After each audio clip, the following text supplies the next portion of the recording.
53 years history కలిగిన ఈ house అయితే ఇంక ఇప్పుడు ఖాళీ చేయక తప్పట్లేదు.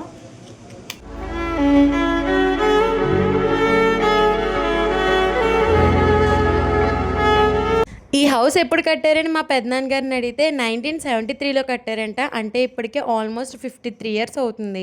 మా తాతయ్య గారు 1973లో కట్టించిన మొదటి ఇల్లు అంటిది. పెదనాన్నలు, నాన్న, బాబాయిలు, అత్తలు వీళ్ళందరూ పుట్టి పెరిగిన ఇల్లు. మేము కూడా ఇక్కడే పుట్టాము. చిన్నప్పుడు ఎక్కువగా ఇక్కడే ఆడుకునే వాళ్ళము. పెంకిటిల్లు ఉండే వాళ్ళకి తెలుస్తుంది. పెంకిటింట్లో మిద్దులు ఉంటాయి. ఇంకా మా ఇంట్లో మిద్దు అయితే మొత్తం కూడా వెదురు కర్రలతో వేశారన్నమాట.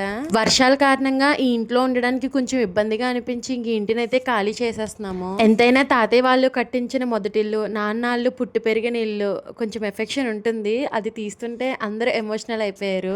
ఇప్పుడు అందరూ డెవలప్ అయ్యి మేడలిల్లో ఉంటున్నాం, కానీ పుట్టి పెరిగి వచ్చింది అయితే పెంకిటింట్లోనే కదా. మీ తాతయ్య వాళ్ళ కాలం నాటి పెంకిటింట్లు ఇంకా ఉన్నాయా, లేదంటే ఇలాంటి కొన్ని కారణాల వల్ల తీసేయాల్సి వచ్చిందా? కామెంట్ చేయండి.